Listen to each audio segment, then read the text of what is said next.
if I lay down and I play dead and I stay dead, maybe you'll get sick of being the monster out of my head, under my bed. Think you're something.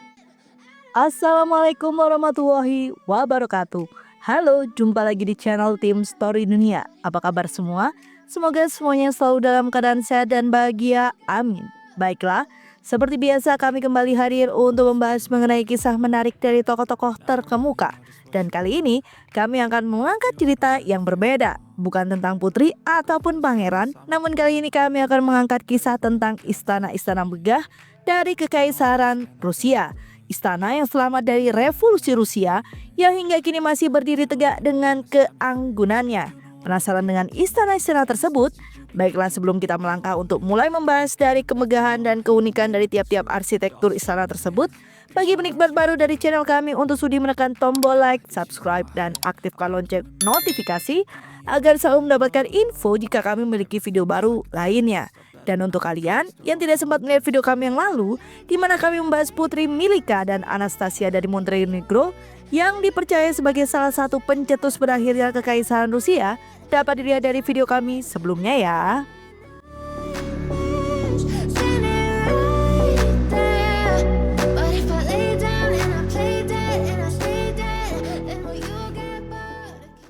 Keluarga Kekaisaran Rusia memiliki banyak istana. Wastu itu seperti mansion dan dacha, yakni rumah musim panas di seluruh Rusia. Dan yang sekarang dalam beberapa kasus karena Rusia sudah mengalami perpecahan, berarti bangunan tersebut ada di luar negeri. Dan banyak di antaranya adalah mahakarya arsitektur yang sesungguhnya. Setelah pergantian pemerintahan, semua dinasionalisasi menjadi milik negara. Tetapi menurut beberapa sumber, masih ada beberapa yang tidak bisa dimasuki oleh semua orang karena 1-2 hal. Sebelum revolusi, para kaisar dan banyak kerabat mereka tinggal di istana yang dibangun oleh arsitektur top dunia pada saat itu. Sebagian besar istana yang masih ada beberapa di Saint Petersburg. Tetapi Anda juga dapat menemukan tempat tinggal keluarga kerajaan di kota-kota yang sekarang menjadi bagian dari Eropa dan Asia. Apa yang terjadi pada istana-istana tersebut sejak mereka dinasionalisasi dan mana yang masih bertahan dari warisan arsitektur Kekaisaran Rusia? Yuk kita intip bersama-sama. You don't ever wanna give me wings. You don't ever wanna set me free. But if I lay down and I play dead and I stay dead. Sampai tahun 1904, Istana Romanov yang paling terkenal ini berfungsi sebagai kediaman kaisar yang kemudian dipindahkan ke Istana Alexander di Tsarskoye dan selama Perang Dunia I menjadi rumah sakit militer. Istana yang dibangun pada pertengahan abad ke-18 dan dirancang oleh arsitek Bertomelo Rastrelli ini memiliki lebih dari 1.000 kamar. Setelah revolusi Februari 1917, pemerintahan sementara menempatkan dirinya di istana musim dingin. Meskipun ini tidak berlangsung lama, pada bulan November, menurut versi peristiwa Bolshevik, istana tersebut telah diserbu oleh tentara dan pelaut revolusioner. Pada tahun 1920, Museum Revolusi dibuka di sini dan setahun kemudian aula besar Istana Musim Dingin diambil alih oleh lukisan dan pameran seni Museum Hermitage yang sebelumnya terletak di pavilion istana. Saat ini Hermitage adalah salah satu museum yang paling banyak dikunjungi di dunia. But if I lay down and I play dead and I stay dead, then will you get bored of killing? Ada 2 lusin istana khusus pangeran di Saint Petersburg. Putri Maria Pavlovna adalah salah satu dari sedikit perwalian keluarga kerajaan yang berhasil melarikan diri ke luar negeri setelah monarki digulingkan dan bahkan menyelundupkan perhiasannya ke luar negeri dalam proses pelariannya. Pasangannya, yakni Pangeran Vladimir Alexandrovich, yakni Paman Nikolai II, meninggal pada tahun 1909. Tetapi Maria Pavlovna terus tinggal di istana keluarga mereka di tanggul istana yang bernama Dvorstovskaya. Bangunan istana itu yang berdiri sejak tahun 1870 begitu megah sehingga dikenal sebagai pengadilan kecil kekaisaran. Eksteriornya menyerupai Palazzo Italia. Pada tahun 1920 itu menjadi rumah bagi rumah ilmuwan dan saat ini Anda dapat mengunjunginya sebagai museum. Kebetulan monogram lama dengan huruf Rusia V untuk Vladimir bertahan di dinding hingga hari ini. Begitu juga beberapa interior aslinya. Then will you play dead? Will you regret everything that you did, that you said? Istana ini berada di Tanggul Moika, dibangun sebagai hadiah pernikahan dari Nicholas II kepada saudara perempuannya. Kamar-kamar di istana itu didekorasi dengan perapian yang indah, langit-langit yang dibentuk, dan panel kayu ek dengan ornamen bunga. Pada tahun 1919, pendidikan Jasmani Lesgav pindah ke bangunan itu. Sementara itu, ukiran monogram Sang Adipati Agung, Xenia Alexandrovna di gerbang istana terpelihara dengan baik. I wish when I first saw you, I knew this. When I'm with you, I feel so useless. I feel diluted, my heart's been wounded. Istana Anikov dibangun di atas desain Rastrelli pada pertengahan abad ke-18. Istana itu adalah salah satu bangunan tertua di Prospekt Nevsky. Ahli waris tahta dan anggota dekat keluarga kekaisaran dulu tinggal di sini. Dan salah satu penghuni terakhirnya adalah Maria Feodorovna, ibu dari Nicholas II. Kaisar juga menghabiskan sebagian besar masa kecilnya di sini. Kebetulan, Nicholas II lebih menyukai istana Anikov daripada istana musim dingin dan terus menghabiskan banyak waktu di sana bahkan setelah dia naik tahta. Setelah revolusi, istana kekaisaran diubah menjadi istana perintis dan sekarang disebut Istana Kreativitas Pemuda. Anda juga dapat mengunjungi istana ini sebagai turis atau pelancong. And will you get bored of killing me? And will you get bored of killing me? Selain Istana Kremlin, Moskow memiliki kediaman Romanov lainnya, yakni Istana Petrovsky di utara kota. Awalnya dibangun oleh arsitek Matvey Kazakov pada akhir abad ke-18 sebagai tempat di mana pewaris tahta yang datang dari Saint Petersburg untuk penobatan bisa tinggal. Istana yang bergaya neo-gotik tersebut menyerupai kastil abad pertengahan. Sampai saat ini masih ditutup untuk pengunjung biasa. Setelah revolusi, istana itu menampung Akademi Teknik Angkatan Udara. Salah satu lulusannya adalah Yuri Gagarin. Sebelum istana dipindahkan ke yuridiksi kota Moskow pada tahun 1997.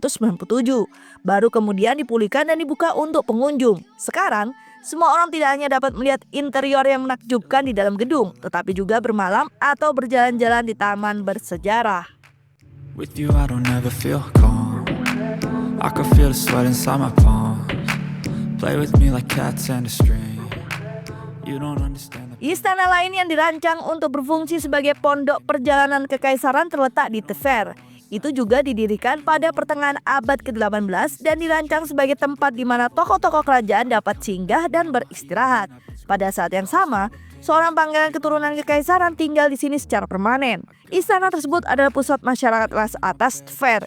Malam sastra, pesta dansa, semua diadakan di sini. Dengan kata lain, itu adalah tempat yang sangat modis. Setelah revolusi tahun 1917, Komite Eksekutif Tver ditempatkan di gedung tersebut. Dan hari ini sebuah galeri foto dapat ditemukan di situs tersebut. Sangat menarik untuk menjelajahi tidak hanya gambar tetapi juga arsitektur lama. Bangunan itu sendiri yang terdiri dari istal atau kandang kuda, bangunan tambahan, taman, dan konservatori. So if I play dead, will you regret everything that you did, that you said? I don't think you understand what you're doing. Crimea secara tradisional merupakan tujuan liburan favorit bagi keluarga kerajaan dan pejabat dari lingkaran dekat mereka.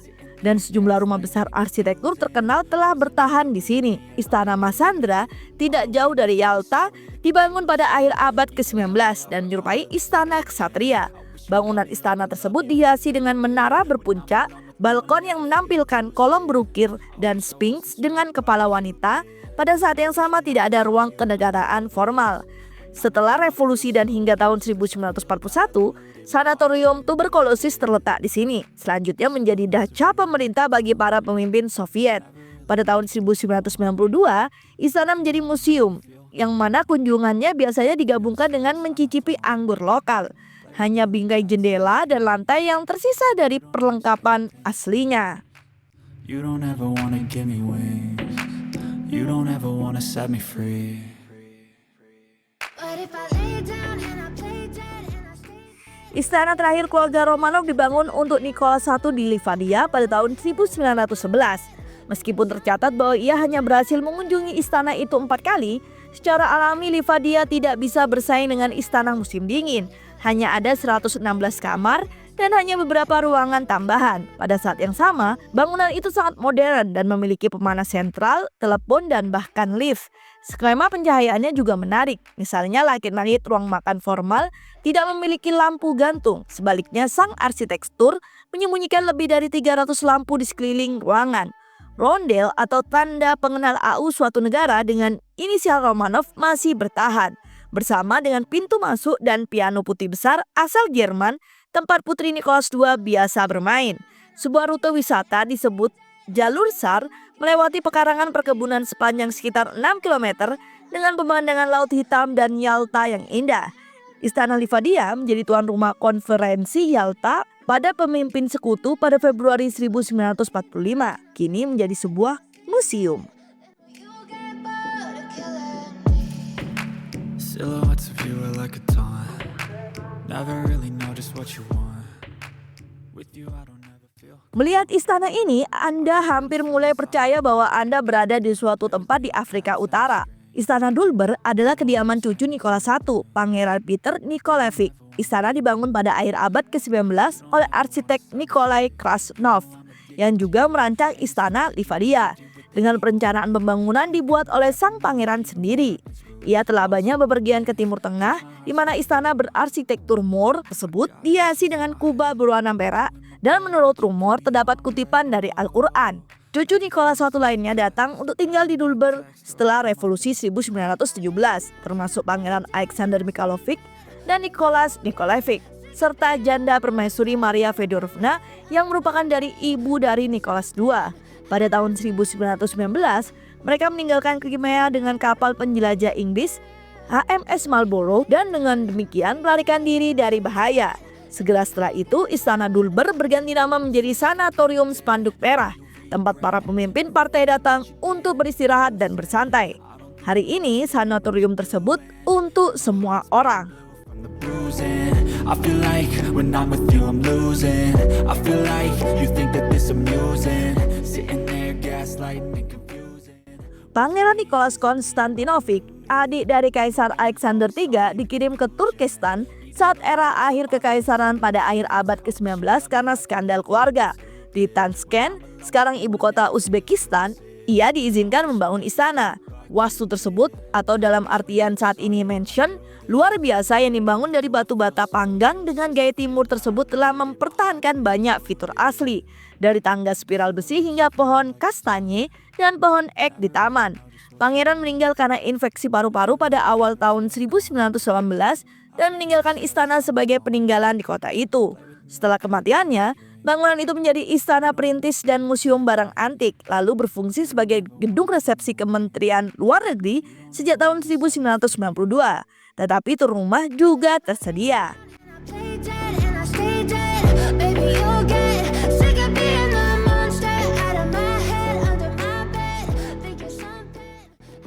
Yang terakhir ialah istana di Likania Borjomi. Cucu Nicholas I, Pangeran Nicholas Mikhailovich, sangat kaya dan memiliki portofolio properti yang mencakup istana Novomikhailovsky di Saint Petersburg, beberapa perkebunan di berbagai wilayah Rusia, dan istana di Borjomi, sekarang kota resort di Georgia, dan dia gunakan sebagai daca musim panasnya.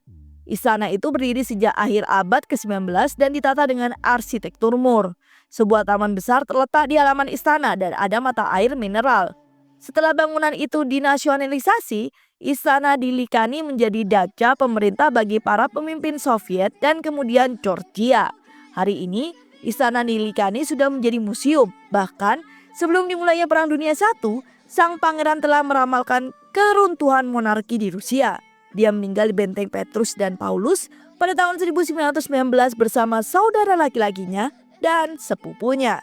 Baiklah, itu ada cerita mengenai kemegahan istana-istana dari Kekaisaran Rusia yang masih berdiri tegak dan banyak yang beralih fungsi dari sebuah kediaman menjadi museum dan sebagainya. Semoga cerita kami selalu dapat menjadi hiburan yang sangat akan informatif, dan tentunya kami selalu menunggu saran dan komentar dari para penikmat Tim Story Dunia. Dan seperti biasa, nantikan cerita menarik lainnya di channel Tim Story Dunia. Wassalamualaikum warahmatullahi wabarakatuh. And it's twisted, you've been gifted with the evil voodoo. Got me coming back for more, even when I've been screwed. Dolls full of pins, pierce my heart straight through. I got got issues in my head. I like you in my bed, but you keep me on red.